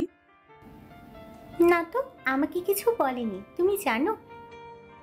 ওই যে ওর কাজিন আলিশা আছে না, চিনিস নিশ্চয়ই? হ্যাঁ, ডাইনি একটা। আলিশাকে ধানমন্ডি দিতে গিয়েছিল আর ওখানে গিয়েই 2 দিন থেকে এসেছে। স্বার্থ চোখ বন্ধ করে মাথায় হাত দিল। নিশা আশ্চর্য হয়ে স্বার্থের দিকে তাকে চিৎকার করে বলল, খারাপ লোক একটা। কয়টা লাগে তোমার? হ্যাঁ, ওই মেয়ে বেশি সুন্দর বলে ওর পেছনে ঘুরছো তুমি? তোমার সাহস হলো কি করে স্বার্থ ভাই? স্বার্থ সহ মেহরাব, আদাল ও আয়মান কান চেপে ধরল। স্বার্থ শুকনো চোখ গিলে কিছু বলতে নিয়ে গেলেই নিশা সোফা ছেড়ে উঠে হনন করে উপরের দিকে চলে গেল। স্বার্থ অসহায় চোখে সেদিকে তাকিয়ে গটমট করে মেহরাবকে বলল, বাল চিবাই ফেলা তোর স্বভাব। নিজে যেই দিন চিপায় পড়বি ওই দিন বুঝবি প্রেম কি বড় জ্বালা। বাল, এই নেশার বাচ্চার রাগ ভাঙাইতে ভাঙাইতে অর্ধেক যৌবন শেষ হয়ে গেল। মাইয়া মানুষের কথায় কথায় খালি রাগ। ঢাকা শহরে রাত 10টা-11টা, মানে সবে মাত্র সন্ধ্যা। গুলশান 2-এ দ্য অলিভ নামে সেই বিখ্যাত বারে বসে আছে সুন্দরী এক নারীর পাশে ভেরোস্কো হার্ডিয়ান। লোকটার বাঁ পাশে এক ফ্রুতে পিন টাইপ কিছু দিয়ে ফুটো করা, সেখানে কালো রঙের ছোট একটা ডায়মন্ড বসানো। আননে লেগে আছে হিংস্রতা, যা নরম মনের কোনো মানুষ দেখলেই ভয়ে কেঁপে উঠবে। তবে হ্যাঁ, যে কেউ দেখলেই তার রূপের প্রশংসা করতে বাধ্য। চুলগুলো ঘাড় ছুঁচুই হওয়া মাত্রই একটা ঝুঁটি করে রেখেছে, ঠোঁটের কোনায় জ্বলছে জলজল করতে থাকা সিগারেট। আশেপাশে তার লোক দিয়ে পুরো বার ভরে আছে। কোনায় কোনায় কালো পোশাকধারী সুঠাম দেহের লোকগুলোকে দেখে মনে হচ্ছে কোনো ভূতের রাজ্যের ধারণ করেছে বাচ্চা। পসি নিজেও ঠোঁটের একটা সিগারেট ধরে রাখলো। গায়ে ছোট পাতলা টি শার্টের মতো একটা পোশাক, যা নাভির ওপরে উঠে আছে মিনি স্কার্ট পরে পুরো উন্মুক্ত দুপা ভেরক্সের উড়ুর উপর রাখলো। ভেরক্সো বাঁকা হাসলো। পড়শির পায়ে তার খসখসে হাত রাখতে পড়শি ঝুঁকে এলো তার দিকে। ঠোঁটের সিগারেট ভেরক্সো ছুঁড়ে মারল দূরে। পড়শি তার কানের কাছে ফিসফিস করে বলল, I want that girl, honey. আকাশে আজ গোল থালার মতো রূপুলি চাঁদ উঠেছে। হালকা দমকা হাওয়া এসে আছড়ে পড়ছে কানাদের চোখে মুখে। আননে লেগে আছে না পাওয়া হাজারো হাহাকার যন্ত্রণা। সে কুলকিনারা খুঁজে পাচ্ছে না। এটুকু জীবনে এত বড় বড় সিদ্ধান্ত নেওয়া যেন আকাশ সমান ভারী মনে হচ্ছে। পাশে কেউ নেই মাথায় হাত রেখে সমাধান দেওয়ার মতো, কেউ নেই। ধরতে না পারা আর ছাড়তে না পারার মধ্যখানে একবার পড়ে গেলে ছাই হয়ে পুড়ে যাওয়া ছাড়া কোনো উপায় থাকে না। কানাতের বোধহয় সেইটাই হয়েছে। রাত প্রায় 12টা ছুঁই। তীব্র বাতাসে উঠছে কানাতের ওনা, বিনুনি গাঁথা চুলগুলো এলোমেলো হয়েছে খানিক। বুক চিরে বেরিয়ে এলো দীর্ঘশ্বাস। আয়মানের ঘর থেকে গানের গলা ভেসে আসছে প্রায় আধ ঘন্টা ধরে। ছেলেটার বিষণ্ণ গলা। কানাত ফ্লোরে ছাদের কিনারায় দেয়াল ঘেঁষে বসলো। ভয় করছে না মোচেও। খানিকক্ষণ পর মনে হলো সিঁড়ি ডিঙিয়ে কেউ উপরে আসছে। কানাত শূন্য চোখে দরজার দিকে তাকিয়ে রইল। দেখলো লম্বাটে প্রেম ছাদে এসেছে। সে এগিয়ে গিয়ে ছাদের মধ্যখানে বেঁধে চেয়ারে বসলো। হঠাৎ পাশের চোখ জতে সে চমকে উঠলো। কায়নাতের মতো দেখতে আবছা আলোয় কোনো মানুষের অবয়ব দেখা যাচ্ছে। সে বিড়বিড় করে দোয়া পড়ে বলল, কোন শাকচুনি ঘাড় মটকাতে এসেছিস? হ্যাঁ, আমি ডাক্তার মানুষ, একবার তোকে ধরতে পারলে তোর ঘাড় ভেঙে সেলাই করে দিব। কায়নাত প্রেমের কথা শুনে কিলকিল করে হেসে উঠল। প্রেম এবার সত্যি ভাবলো ছাদে ভূত এসে বসে আছে। এত রাতে তো কায়নাতে ছাদে থাকার কথা নয়। কায়নাত উঠে দাঁড়িয়ে বলল, আমি কায়নাত ভাইয়া, কোনো ভূত নই। প্রেম চোখ বড় বড় করে কায়নাতের উপস্থিতির জায়গায় তাকালো, ধীর কঞ্চে বলল, ভূত দেখি ভাবের কণ্ঠ নকল করতে শিখে গেছিস ভাই? কাছে আয়, তোর ঘাটটা আমি মোটকে চটকে দেই। কায়নাত এবার সত্যি ভীষণ লজ্জা পেল দেবরের মুখে এমন ধরনের কথা শুনে। সে গলা কেসে মিনমিন করে শুধায়, আসসালামু আলাইকুম দেবর মশাই, আমি আপনার বড় ভাইয়ের একমাত্র বউ কায়না সুভা। নাউজুবিল্লাহ, আমার ভাই কোনো পেতনিকে বিয়ে করেনি। এই, তুই আমার ভাবির নাম জানলি কি করে? কায়নাত এবার নাক মুখ কুচকে ফেললো। ওনা মাথায় টেনে প্রেমের দিকে এগিয়ে আসতে প্রেম ছিটকে দূরে সরে গেল। তবা করে বলল, ভাই, আমার বিয়ে শাদী এখনো হয়নি, দূর থেকে কথা বল, না হলে। চুপ করুন আপনি। আমি কায়নাত চোখ খুলে ভালো করে দেখুন কি ভূত ভূত শুরু করেছেন। এখানে ভূত আসবে কি করে? তখনই ছাদে এলো নিশা এবং নিধি। কায়নাতকে এখানে দেখে ওরা একসাথে হ্যাপি বার্থডে বলে চেঁচিয়ে উঠল। কায়নাত চমকে দরজার দিকে তাকালো। নিশারা এগিয়ে আসতে কায়নাত অবিশ্বাস্য কণ্ঠে শুধায়, আজ আমার জন্মদিন? নিধি কায়নাতের মাথায় টোকা মেরে বলল, হ্যাঁ, আজ 23 তারিখ, ভুলে গেছিস? কায়নাত মুচকি হাসলো। বড় হয়ে গেল সে। 18 কবে হবে? মানুষের মুখে বাচ্চা মেয়েটা ডাক্তার শুনতে আর ভালো লাগে না। প্রেম লজ্জায় কাচুমুচু দাঁড়াল এতক্ষণ। কায়নাতকে সে কত কিছু বলেছে। নিজের গালে নিজেই থাপ্পড় মারতে ইচ্ছে করছে। প্রেম খুকুক করে কেসে উঠল, বলল, ভাবি, শুভ জন্মদিন, মাফ করবেন। আমি ভেবেছিলাম আপনি হয়তো এত রাতে ছাদে আসবেন না। সমস্যা নেই ভাইয়া, কিন্তু নেক্সট টাইম এমন ভুল করবেন না। পরে দেখা গেল সত্যি সত্যি ভূত আপনার ঘাড় মুটকে চটকে দিবে। প্রেম শরমে মুখের উপর হাত রাখলো। নিশা সূর্য গল কুচকে বলল, কি হয়েছে এখানে? ভাইয়া তুমি এখানে কি করছো? কিছু হয়নি, বাইরে অনেক বাতাস, তাই ছাদে এসেছিলাম। আচ্ছা সে যাই হোক, কায়নাত চলো নিচে যাই। নিশা ও নিধি কায়নাতকে নিয়ে সিঁড়ি বেয়ে নিচে নেমে এলো। ঘরে এসে দেখলো খুব ছোট্ট সাইজের একটা কেক, মধ্যে ছোট্ট করে বাবি জলের উপর লেখা হ্যাপি বার্থডে হোয়াইট রোজ, নিচে ছোট্ট করে লেখা সুইট অ্যালিসম। পাশে একগুচ্ছ সাদা গোলাপ। কায়নাত কেকের দিকে তাকে তড়াক করে নিশার দিকে তাকালো। হোয়াইট রোজ এই নামে তাকে কে যেন ডেকেছিল, মনে হচ্ছে কে ডেকেছিল মনে করতে পারছে না সে। নিশা কায়নাতকে নিয়ে সোফায় বসলো। কাবার্ড থেকে একটা মাঝারি সাইজের শপিং ব্যাগ বের করে কায়নাতের সামনে রাখলো।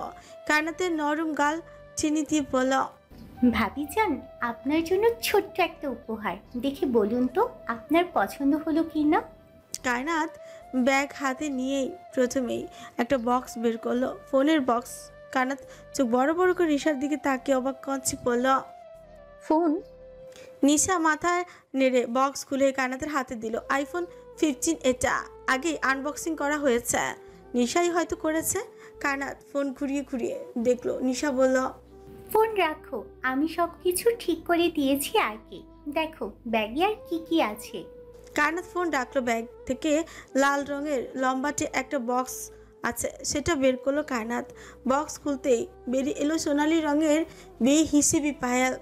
কায়নাতের চোখ কপালে, এসব কি স্বর্ণ? কায়নাত ফট করে নিশার দিকে তাকালো। নিশা নিজেও চোখ কপালে উঠে তাকিয়ে আছে সেদিকে। এতগুলো পায়েল তো আবার স্বর্ণের। নিধি পাশ থেকে দেখেই বলে উঠল, আল্লাহ গো আল্লাহ, কি এসব? নিশা শুকনো ঠকিল। কায়নাত এখন প্রশ্ন করলে কি উত্তর দিবে সে? কায়নাত সত্যি করে তাই করলো, এসব তুমি করেছো আপু? এগুলো দেখে স্বর্ণের মনে হচ্ছে। বলল। নিশা ছো মেরে কায়নাতের হাত থেকে বক্সটা নিয়ে পাশে রেখে বলল, উফ গোল প্লেট এগুলো, যাই হোক কেকটা কাটো তাড়াতাড়ি। কেক কাটা হলো, তিনজন মিলে কেক রাখলো। রাতটা পার হলো কোনো রকম। সকাল ভোরে কায়নাত নামাজ আদায় করে ছাদে বাগানে কিছুক্ষণ হাঁটাহাঁটি করছে। আজ অর্ণ কিংবা প্রেম কেউ ছাদে উঠেনি। সকাল হতেই একে একে সবাই জাগ্রত হলো। কায়নাতের মনে হচ্ছে সবাই আজ একটু বেশি তাড়াতাড়ি ঘুম থেকে উঠেছে। সকালবেলা বেহরুজ বেগম সাইমাকে নিয়ে নাস্তা বানালেন। আর চোখে কায়নাতকে ড্রয়িং রুমে বসে থাকতে দেখে তিনি কায়নাতের নিকট এগিয়ে এলেন। পাশে বসে কায়নাতের মাথায় হাত রাখলেন। কায়নাত চমকে শাশুড়ির আনোর পানে তাকিয়ে বলল, আম্মু কিছু বলবেন? বেহরুজ বেগম দোয়া পড়ে কায়নাতের মাথায় ফু দিয়ে বললেন, আমাদের জীবনের প্রত্যেকটা দিন নতুন জীবনের নতুন পথ। আজ তোমার জন্মদিন শুনছি, কখনো ভেঙে পড়ো না, সব সময় মনে রাখবে ধৈর্য ধরলে ফল মিষ্টি পাবে। কায়নাত নিষ্পলক চোখে শাশুড়ির বদন পানে তাকিয়ে শুকনো ঢোক গিলে নিজেকে স্বাভাবিক করার চেষ্টা করলো। ঠোঁটে দারুণ হাসি টেনে বলল, মা আপনি দোয়া করবেন আল্লাহ যেন আমাকে আরো ধৈর্য ধারণ করার ক্ষমতা দেন। উত্তপ্ত দুপুরবেলায় নিধি নিজের জামা কাপড় ধুয়ে ছাদে ছড়িয়ে দিল। এখন দুপুর 1টার মতো। খানিকক্ষণ পর নুসরাতের সাথে সে হসপিটাল যাবে চেক আপের জন্য। প্রত্যেক মাসে চেক আপ করতে হচ্ছে নুসরাতের। পেট একটু বড় হয়েছে, চলাফেরা করতে একটু কষ্টই হয়। নিশা বাড়িতে নেই, সে কোচিংয়ে গেছে। 11টার দিকে আসবে বিকালের দিকে। সে কোচিংয়ে গেছে 11টার দিকে, আসবে বিকেলের দিকে। কায়নাতকে দিয়ে বেহরুজ বেগম খাবার পাঠিয়েছেন চৌধুরী অফিসে। ড্রাইভারকে দিয়ে পাঠাতে চেয়েছেন, কিন্তু মুশফিক চৌধুরী নিষেধ করেছেন। নিধি সব কাজ সেরে রেডি হয়ে নুসরাতকে নিয়ে বেরিয়ে পড়ল। প্রেমের সাথে তার সেই দিনের পর থেকে আর একটা কথা হয়নি। হবে বা কী করে? প্রেম কথা বলতে চাইলেও নিধি এখন চুপ করে থাকে। ভালোবাসা যদি বলে বুঝায়, সেটা ভালোবাসার হলো কই?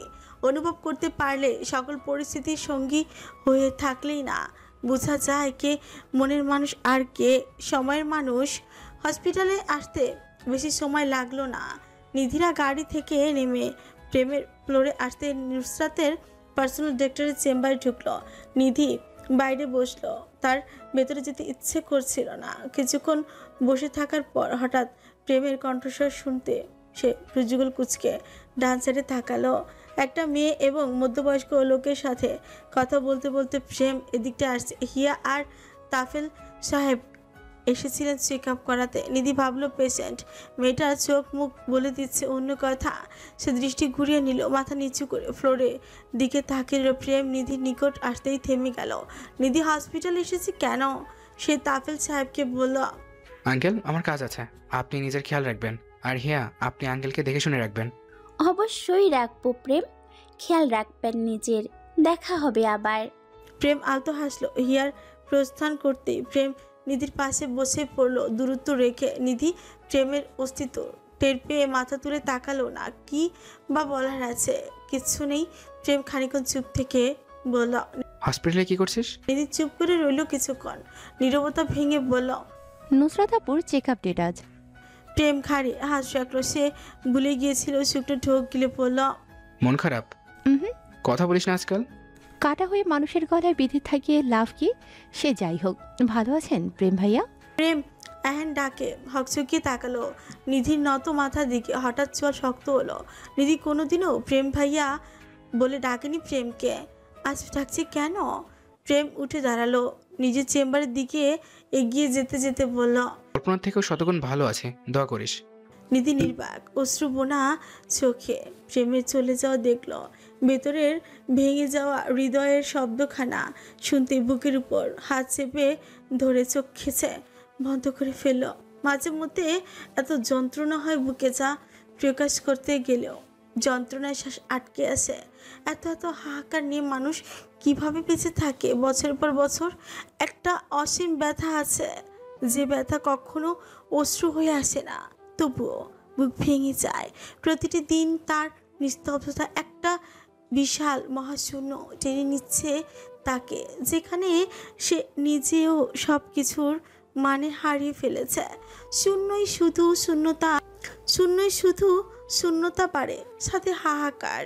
কায়নাত হাতে টিফিন বক্স নিয়ে সবে মাত্র 12তলা এসেছে। গায়ে কালো বোরকা, হিজাব জড়ো, শুধু মুখটা খোলা। মাশফিক চৌধুরীর অফিস রুম 13তলায়। কায়নাত ভেবেছিল শ্বশুরের কাছে আগে যাবে, পরে মনে হলো এই সময় মাশফিক চৌধুরী হয়তো অন্যর সাথে আছে। সে গুটি গুটি পা ফেলে অন্যর অফিস রুমের দিকে এগিয়ে যাচ্ছিল। হঠাৎ চারপাশে চোখ বুলিয়ে ভীষণ অবাক হলো। এই ফ্লোরে সেদিনও কত মেয়ে ছিল, কিন্তু আজ একটা মেয়েও নেই। কোথায় সবাই? আশ্চর্য। কায়নাত অন্যের অফিস রুমের সামনে এসে দরজা নক করলো। ভেতরে অন্যের প্রিয়ে কিছু ফাইল দেখতে এসেছিল। সে দরজা খুলে দিতে কায়নাত পিটপিট করে সামনে তাকালো। কায়নাতকে দেখে ছেলেটা লম্বা সালাম দিল। কায়নাত সালামের উত্তর নিয়ে ভেতরে প্রবেশ করলো। অন্য তীক্ষ্ণ চোখে কায়নাতের দিকে চুপ ভাঁজ করে তাকিয়ে আছে। দৃষ্টির মানে, আপনি এখানে কেন? কায়নাত বোধহয় বুঝলো তার চোখের ভাষা। শুকনো ঢোক গিলে চারপাশে চোখ বুলিয়ে পড়ল। আব্বু কোথায়? আম্মু আপনাদের জন্য খাবার পাঠিয়েছেন। অনর পিয়ে কায়নাতের হাত থেকে বক্সটা রেখে শুধয়, অ্যাকচুয়ালি ম্যাম, স্যার তো টপ ফ্লোরে গেছেন, খানিকক্ষণ পরেই চলে আসবেন। ঠিক আছে, আমি তাহলে যাই। আব্বু আসলে বলবেন আমি খাবার দিয়ে গেছি, কেমন? জি অবশ্যই। কায়নাত পিছু হলো ফিরে যাওয়ার জন্য। অর্ণ হঠাৎ গমগমে কণ্ঠে বলে উঠছে, শুনুন ম্যাডাম। কায়নাত থমকালো পিছু ঘুরে সুভাজ করে অন্যের দিকে তাকালো। অর্ণ তার প্রিয়কে বলল, তুমি যাও। সেটা মাথা নেড়ে প্রস্থান করতে অর্ণ এগিয়ে এলো কায়নাতের নিকট। কায়নাতকে ভালো করে পর্যবেক্ষণ করে বলল, আপনি বড় হচ্ছেন না কেন? আপনার সাথে পাল্লা দিয়ে তো আমি নিজেও বড় হয়ে যাচ্ছি। কায়নাত হতবাক হলো। কি বলে লোক? সে আশ্চর্য হয়ে সুথয়, আমি এখন অনেক বড় হয়েছি, আর আপনি তো আগে থেকেই বুড়ো। আর কি বুড়ো হবেন? নিজেকে কি হ্যান্ডসাম যুবক মনে করেন আপনি? আপনি জানেন আপনি কি বলছেন? অবশ্যই জানি বলেই বলেছি। তখনই দরজা ঠেলে ভেতর প্রবেশ করলো পড়শি। কায়নাত, অর্ণ ও দুজনেই পেছনে তাকালো। পড়শিকে দেখে কায়নাতের চোখ কপাল। ছি, জামা কাপড়ে কি ছিঁড়ি! কায়নাত চোখ ঘুরিয়ে মাথা উঁচু করে অর্ণের বদন পানে তাকালো। অর্ণ এই মেয়ের সাথে কিভাবে সম্পর্কে গিয়েছিল ভাবতো তার গা গুলিয়ে আসছে। অর্ণ কায়নাতের মুখ পানে তাকিয়ে আছে। পড়শি দুজনকে এই সময় এখানে দেখে বাঁকা হাসলো। এগিয়ে এসে কায়নাতকে বলল, কেমন আছো কায়নাত? জি ভালো, আপনি ভালো আছেন? অবশ্যই। হঠাৎ এখানে? জামাই আমার, অফিস আমার শ্বশুরের, রুমটা আমার বিয়ে করা জামাইয়ের। তাহলে আমি আসবো না তো কে আসবে? পড়শির মুখের আকার বদলে গেল। হিংস্রতা এসে হানা দিল। সে দাঁত কিরমির করে গা জ্বালানো হাসি দিয়ে সুতয়। Good answer. জামাইকে তাহলে এভাবেই হাত করেছো? অর্ণ টেবিলের সাথে হেলান দিয়ে ঠোঁট কামড়ে কায়নাতের দিকে দৃষ্টি তাক করে রেখেছে। কায়নাত সেদিকে খেয়াল না করে সুতয়। বউ হয়ে যদি জামাইকে হাতেই রাখতে না পারি তাহলে বিয়ে করে লাভ কি? কি আছে তোমার মধ্যে মুগ্ধ করার জন্য? একে তো গাইয়া, তার মধ্যে বাচ্চা একটা মেয়ে। কায়নাত আলতো হাসল, মাথার হিজাব টেনে ঠিক করে বলল, দেহ বের করে জামা কাপড় পরলে যদি স্মার্ট হওয়া বলে তাহলে আমি গাইয়াই ঠিক আছি। আমার এত ইচ্ছে নেই আপনার মতো স্মার্ট হওয়ার। পড়শি জ্বলে যাচ্ছে গা। অন্যর দিকে রেগে তাকিয়ে বলল, তুমি কিছু বলছো না কেন অর্ণ? এই মেয়ে যা তা বলে যাচ্ছে। টেবিলের উপর থেকে সিগারেট নিয়ে ঠোঁটে রাখলো, তাতে আগুন জ্বালিয়ে বলল, কয়েক বছর আগে তুমি যেমন ছিলে সেটাকে বলে ভদ্র ঘরের মেয়ে, আর এখন যা হয়েছ সেটাকে কে বলে জানো? বেশ্যা ছিল। তুমি হলো সেটাই। অর্ণ ঠোঁটে সিগারেট ধরে কায়নাতের নিকট এগিয়ে দিল। কায়নাত অদ্ভুত চোখে অর্ণর দিকে তাকিয়ে আছে। অর্ণ মৃদু হাসল, খড়খড়ে এক হাতে সিগারেট ধরে কায়নাতের ঘাড়ে হাত রেখে ওর নরম ঠোঁটে জ্বলন্ত সিগারেট চেপে ধরল। মেয়েটা আতঙ্কে, ভয়ে এবং ব্যথায় ছটফুটি উঠল। জাস্ট কয়েক মুহূর্ত সিগারেট চেপে ধরে সরিয়ে নিল। কায়নাতের চোখে পানি, মনে অবিশ্বাস। কায়নাত ব্যথায় ছটফুটিয়ে কিছু বলার আগে অর্ণ তার অধর চেপে ধরল কায়নাতের জ্বলন্ত উষ্ঠে। কায়নাত পাথরের মতো দাঁড়িয়ে রইল, মন যেন বিশ্বাসই করতে চাইছে না অর্ণর ঠোঁটের ছোঁয়া তার অধরে। শরীর জুড়ে শিহরণ বয়ে গেল। পড়শি ফুসছে রাগে ঘৃণায়, হাত মুঠোবন্দি করে সামনে দুই নরনারীর পানে তাকিয়ে আছে আগুন আঁখি দিয়ে। অর্ণ খানিকক্ষণ পর কায়নাতকে ছেড়ে দিল। কায়নাতের ভেজা উষ্ঠে জান হাতের বুড়ো আঙুল রেখে মুছে দিতে দিতে বলল, নেক্সট টাইম আমার জিনিসের দিকে নজর দিলে তোমার চোখ দুটো নিজের হাতে বের করবো পড়ছে। তোমার সো কলড বয়ফ্রেন্ডকে বলে দিও এই অর্ণ চৌধুরী তার থেকে বড় খেলোয়াড়। পড়শি হাতের কাছে কাচের গ্লাস ফ্লোরে ছুঁড়ে মেরে হন হন করে বেরিয়ে গেল। কায়নাত পুড়ে যাওয়া ঠোঁটে হাত রেখে বলল, এটা কি করলেন আপনি? আমার ঠোঁট পুড়িয়ে দিলেন কেন? অর্ণ কায়নাতের ঠোঁটের দিকে তাকালো। বেশি নয়, হালকা পুড়েছে, তবে জায়গাটুকু একদম লাল হয়ে গেছে। সে মাথাটা আরেকটু ঝুঁকালো। কায়নাত ছিটকে দূরে সরে যায়, ছলছল চোখে বলে, আপনার ছোঁয়ায় শরীর জ্বলে যাচ্ছে আমার কাছে আসবেন না একদম। কায়নাত দৌড়ে বেরিয়ে যায় ঘর থেকে। পেছনে ফেলে যায় এক যুবকের কুচকে যাওয়া কপাল। কায়নাত গাড়িতে বসে আছে। এই মুহূর্তে বাড়ির দিকে গাড়ি যাচ্ছে। কায়নাত নিজের ঠোঁটে হাত রাখলো, ঝুলছে প্রচুর। অন্য কথা ভাবতেই শরীর শিহরণ জাগলো, গায়ের প্রত্যেকটা পশম জাগ্রত হলো, ছটফুটি উঠলো অশান্ত মন। কি ছিল ওইটা? কেনই বা অর্ণ এমন করলো? বাড়ির সামনে আসতেই হিনান কায়নাতের হাতে একটা চিকন খাম দিয়ে বলল, এটা আপনার জন্য এসেছে আজ। কায়নাত খামটা নিয়ে বাড়িতে প্রবেশ করলো। নিশার ঘরে গিয়ে খামটা খুলে চোখের সামনে দিল, সেখানে লেখা আছে, আজ হঠাৎ করে তোমার জন্য খুব মায়া লাগছে। তুমি যেদিন পৃথিবীতে এলে তোমার কপালে মা বাবার আদর ছিল না। তোমার শৈশবটা খেলনা আর হাসির বদলে কেটেছে অবহেলায়, অনিচ্ছা আর কিছু লোকের টাকার ক্ষুধার কাছে বিক্রি হয়ে। জানো, মানুষ যখন ভালোবাসা পায় না তখন সে আর কারো চোখে ভালোবাসা খুঁজে না, শুধু একটু আশ্রয় খুঁজে। তোমারও তাই হয়েছে। জোর করে বেঁধে দেওয়া এক সম্পর্কে আটকে গেছো, যেখানে স্বামী শব্দটার কোনো মানে তুমি কখনো বুঝতেও পারোনি। আজ এই মুহূর্তে তোমার মনে হচ্ছে জীবনটাই বুঝি ভুল ছিল। তোমার বুকের ভেতরে জমে আছে শত রাতের কান্না। তোমার চোখে এখনো আশা আছে, কিন্তু সেই আশার আলো কথায় তা আর তুমি খুঁজে পাও না। তুমি কেবল একটা প্রশ্ন করতে পারো, আমি কি কখনো নিজের মতো করে বাঁচতে পারবো? আর আমি বলবো, হ্যাঁ পারবে। তোমার অতীতটা যতই বিষের মতো হোক না কেন, ভবিষ্যতের দরজাটা এখনো খোলা। হয়তো আজ তুমি একা ভেঙে পড়ে আসো, কিন্তু এই মুহূর্তেই তুমি একটা যুদ্ধ ছাড়ো না। তুমি লড়ছো চোখের জলে, নিঃশব্দে, ভেতরে ভেতরে। এই চিঠিটা শুধু তোমার জন্য, কারণ কেউ যদি তোমাকে জিজ্ঞাসা না করে তুমি কেমন আছো, আমি করলাম। তুমি বাঁচো, তুমি হাসো, তুমি ভালোবাসো, কেননা তুমি কায়নাত। তুমি কেবল একটা নাম না, তুমি বেঁচে থাকার এক অভিমানী নাম। কখনো কখনো খুব চেনা মানুষও অচেনা হয়ে থাকে, আর অচেনা কেউ হয়ে ওঠে ছায়ার মতো আপন। আজ তোমার জন্মদিন, হয়তো সবাই বলবে শুভ জন্মদিন, আনন্দ করো, হাসো, কিন্তু আমি জানি তোমার চোখে সেই আনন্দের খোঁজ কেবল হাহাকার। তোমাকে দেখে মাঝে মাঝে অবাক হই, এতটুকু একটা মেয়ে, অথচ বুকের ভেতর কত পাহাড় বইছো চুপচাপ। ঘরের সবার মাঝে থেকেও তুমি ঠিক একা, অথচ কারো কাছে কিছু বলো না। হয়তো বললেই সবাই ভাববে তুমি দুর্বল। শোনো মা, তুমি দুর্বল না, তুমি নদী যে নীরবে সয়ে যায়। তুমি পাথর যে দাঁড়িয়ে থাকে ঝড়ের মুখে। তুমি আলো যাকে কেউ ছায়া দিয়ে ঢেকে রাখতে পারে না।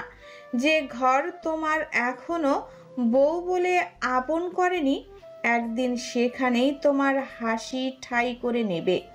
আর যার চোখে তুমি এখন অচেনা, সে একদিন ঠিক বুঝে যাবে তুমি কেবল কারো দায়িত্ব নও, বরং তুমি তার ভাগ্য।